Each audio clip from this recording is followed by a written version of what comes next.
প্রিয় শিক্ষার্থীবৃন্দ, আজ আমরা শেয়ার করতে চলেছি পার্টস অফ স্পিচের এমন 5টি ট্রিক্স, যে 5টি ট্রিক্স যদি শেখো তাহলে আশা করি তোমাদের পার্টস অফ স্পিচ যে কিভাবে রিকগনাইজ করতে হয় খুব সহজে তোমরা সেটা বুঝতে পারবে এবং ধরতে পারবে।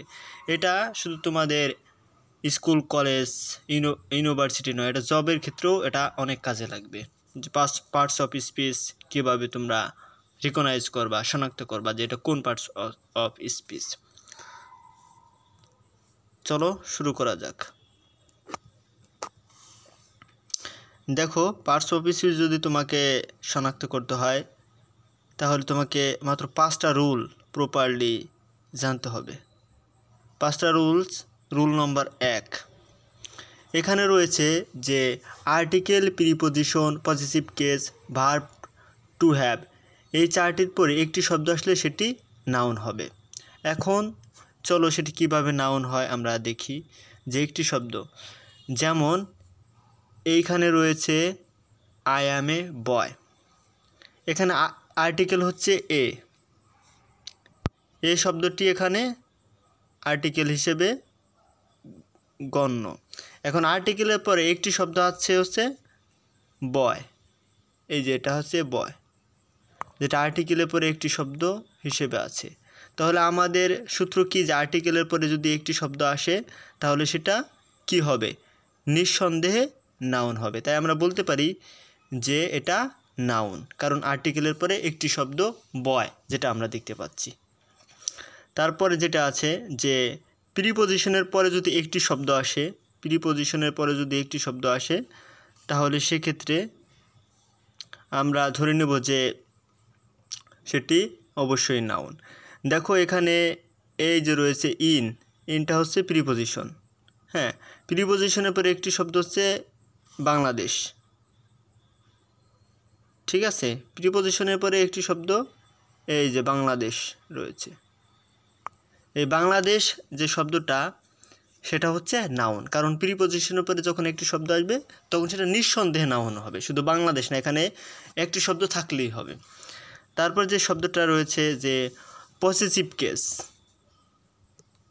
এই যে পসেসিভ কেস রয়েছে, পসেসিভ কেসের পরে যদি একটি শব্দ থাকে তাহলে সেটা হয়ে যাবে নিঃসন্দেহে নাউন। এই যে আমাদের মূল তত্ত্ব হচ্ছে এটা, সেটা নাউন হয়ে যাবে।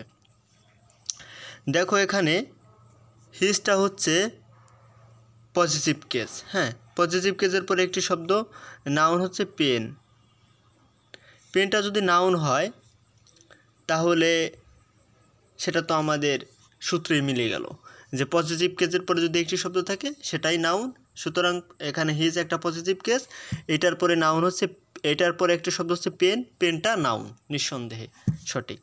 তারপর যেটা রয়েছে ভার্ব টু হ্যাভ, এই যে ভার্ব টু হ্যাভের যে রুল সেটা, ভার্ব টু হ্যাভ মানে হ্যাভ, হ্যাজ, হ্যাড, এগুলো হচ্ছে ভার্ব টু হ্যাভের অংশ। হ্যাঁ, এখানে রয়েছে যেমন এইস, হ্যাজটা হচ্ছে ভার্ব টু হ্যাজের অংশ। এইগুলোর পরে ভার্ব টু হ্যাভের পরে যদি একটি শব্দ থাকে সেটি নিঃসন্দেহে নাউন হবে। তাহলে এখানে ভার্ব টু হ্যাভ, হ্যাজের পরে একটি শব্দ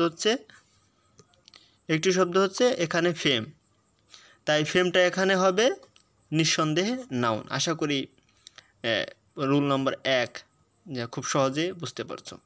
এবার আসো রুল নম্বর 2।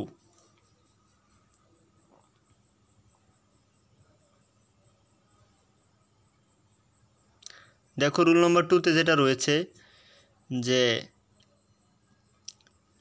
দুইটি শব্দ আসলে অ্যাডজেক্টিভ এবং দ্বিতীয়টি নাউন হবে। আর্টিকেলের পরে যদি দুইটি শব্দ আসে, এই যে দেখো এখানে এটা হচ্ছে আর্টিকেল, ঠিক আছে। আর্টিকেলের পরে দুটি শব্দ গুড আর একটা হচ্ছে বয়, দুইটি শব্দ যখন আসবে তখন প্রথম যে শব্দটি রয়েছে সেটি হবে অ্যাডজেক্টিভ, ঠিক আছে, এবং দ্বিতীয়টি হবে নাউন। তাই আমরা নিঃসন্দেহে বলতে পারি যে এখানে গুড যে শব্দটি সেটা হচ্ছে অ্যাডজেক্টিভ এবং বয়টা হচ্ছে নাউন। আশা করি বুঝতে পারছো। সেম এক্সাম্পল পরের অংশটা আমরা দেখি। এখানে অ্যান্ড হচ্ছে আর্টিকেল, আর্টিকেলের পরে দুইটা শব্দ রয়েছে, একটা হচ্ছে অ্যাম্পল, একটা হচ্ছে ওয়ার্কস। তাহলে আমাদের রুলটা কি? প্রথমটা হবে অ্যাডজেক্টিভ। ঠিক আছে, প্রথমটা আছে অ্যাম্পল, অ্যাম্পল হবে অ্যাডজেক্টিভ এবং পরবর্তীটা হবে নাউন। তোমার কিচ্ছু দেখা লাগবে না, আর্টিকেলের পরে দুইটা শব্দ থাকলে প্রথমটা অ্যাডজেক্টিভ হবে, দ্বিতীয়টা নাউন হবে, আর কোনো কিছু দেখা লাগবে না। এবার আসো রুল নম্বর 3। রুল নম্বর 3তে যেটা রয়েছে যে এই যে আর্টিকেলগুলো আমরা দেখলাম, এই আর্টিকেলের পরে যদি তিনটা শব্দ আসে, ঠিক আছে, তিনটা শব্দ যদি আর্টিকেলের পরে আসে তাহলে প্রথমটি হবে অ্যাডভার্ব, দ্বিতীয়টি হবে অ্যাডজেক্টিভ এবং তৃতীয়টি হবে নাউন। দেখো 2 নম্বর যে উদাহরণটা সেটা আমরা আগে লক্ষ্য করি। এখানে এটা হচ্ছে আর্টিকেল, হ্যাঁ, এটা হচ্ছে আর্টিকেল, আর্টিকেল পরে তিনটা শব্দ হচ্ছে ভেরি, সেন্সিটিভ, তারপর হচ্ছে পারসন, এটা হচ্ছে তিনটা শব্দ। হ্যাঁ, তাহলে আমাদের সূত্র হচ্ছে প্রথমটা নিঃসন্দেহে কী হবে, প্রথমটা হবে অ্যাডভার্ব, ঠিক আছে, দ্বিতীয়টা হবে অ্যাডজেক্টিভ এবং তৃতীয়টা হবে নাউন। তাই আমরা বলতে পারি যে আর্টিকেলের পরে তিনটা শব্দ, এখানে ভেরিটা হচ্ছে অ্যাডভার্ব, সেন্সিটিভটা হচ্ছে অ্যাডজেক্টিভ এবং তৃতীয়টি হচ্ছে পারসনটা হচ্ছে নাউন। খুব সহজে যেটা আমরা বুঝতে পারি, কিচ্ছু মনে রাখা লাগবে না, কিচ্ছু করা লাগবে না। আর্টিকেলের পরে তিনটা শব্দ থাকলে প্রথমটা হবে অ্যাডভার্ব, দ্বিতীয়টা হবে অ্যাডজেক্টিভ এবং তৃতীয়টা হবে নাউন। আশা করি বোঝা গেছে। এখন রুল নম্বর 4-এ আমরা যেতে পারি। রুল নম্বর যে 4 রয়েছে সেখানে লক্ষ্য করো যে টু বি ভার্ব, হ্যাঁ, টু বি ভার্ব সম্পর্কে আশা করি তোমাদের ধারণা আছে যে অক্সিলারি ভার্বগুলো রয়েছে। টু বি ভার্ব এরপরে যদি একটি শব্দ আসে, হ্যাঁ, টু বি ভার্বের পরে যদি একটি শব্দ আসে সেই শব্দটি হবে অ্যাডজেক্টিভ। এখন দেখো যে এখানে রয়েছে আই অ্যাম হ্যাপি, অ্যামটা কি, নিঃসন্দেহে to be verb, am, is, are, was, were, have, has, এগুলো হচ্ছে কি টু বি ভার্ব বা অক্সিলারি ভার্ব বলতে পারো। তাহলে অ্যামের পরে একটি শব্দ আসছে, হ্যাঁ, এখানে একটি শব্দ হচ্ছে হ্যাপি, তাহলে আমাদের সূত্র কি, অ্যামের পরে যদি একটি শব্দ থাকে সেটা নিঃসন্দেহে কি হবে, অ্যাডজেক্টিভ হবে, নিঃসন্দেহে সেটা হয়ে যাবে অ্যাডজেক্টিভ, যেটা আমাদের সূত্র সাপোর্ট করে। সুতরাং আমরা হ্যাপি শব্দটাকে বলতে পারি যে এটি একটি অ্যাডজেক্টিভ, কারণ টু বি ভার্বের পরে একটা শব্দ হিসেবে হ্যাপি রয়েছে। এবার দেখো যে আমরা বলি যে আরটাও তো অক্সিলারি ভার্ব, তাই না, বা টু বি ভার্ব। এই আরটা আমরা পড়তেছি যে অক্সিলারি ভার্বের পরে একটি শব্দ যদি থাকে তাহলে সেটা অ্যাডজেক্টিভ হবে। এই যে অক্সিলারি ভার্ব, দেখো এই অক্সিলারি ভার্বের পরে একটি শব্দ হচ্ছে অনেস্ট, তার পাশে কিন্তু কোনো শব্দ নাই। সুতরাং যদি একটি শব্দ থাকে সেটি নিঃসন্দেহে অ্যাডজেক্টিভ হবে। এ কারণে আমরা বলতে পারি যে অনেস্টটা এখানে অ্যাডজেক্টিভ। হ্যাঁ, আশা করি বুঝতে পারছো। এবার আসো রুল নম্বর 5।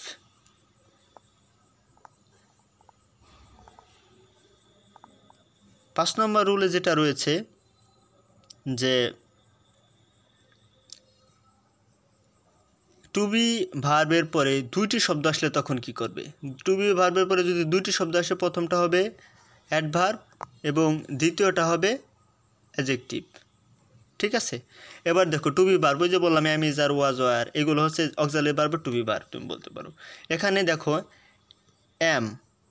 অ্যামটা হচ্ছে অক্সিলারি ভার্ব, হ্যাঁ, অক্সিলারি ভার্বের পরে কয়টা শব্দ, দুইটা শব্দ, একটা হচ্ছে ভেরি, একটা হচ্ছে হ্যাপি, ঠিক আছে।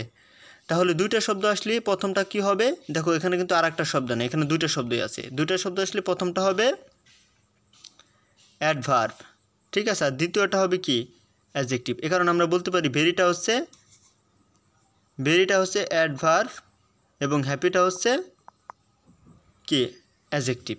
এবার দ্বিতীয় উদাহরণটি দেখলে আরও পরিষ্কার হয়ে যাবে, যেখানে ইজ রয়েছে, ইজটা হচ্ছে to be verb, to be ভার্বের পরে দুটি শব্দ রয়েছে, একটা হচ্ছে অলওয়েজ আর একটা হচ্ছে অনেস্ট, ঠিক আছে। তাহলে আমাদের সূত্র অনুসারে টু বি ভার্বের পরে দুটো শব্দ থাকলে প্রথমটি কি হবে, প্রথমটি হবে অ্যাডভার্ব, দ্বিতীয়টা হবে অ্যাডজেক্টিভ। তাই আমরা বলতে পারি যে এখানে অলওয়েজ শব্দটি হচ্ছে অ্যাডভার্ব এবং অনেস্ট শব্দটি হচ্ছে অ্যাডজেক্টিভ। ঠিক আছে, আশা করি এই যে 5টা ট্রিক্স শিখলা, এই 5টা ট্রিক্স তোমাদের সারাটা জীবন কাজে লাগবে। এবার দেখো এই যে 5টা ট্রিক্স শিখলা, এই 5টা ট্রিক্স শিখে তোমাদের ফলাফল কী বা কী হবে, 5টা ট্রিক্স শিখে তুমি কি করতে পারবে।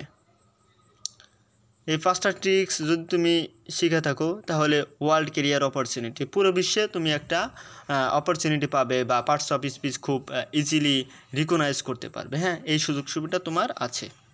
তারপর যেটা রয়েছে সেটা হচ্ছে গ্লোবাল অ্যাক্সেস।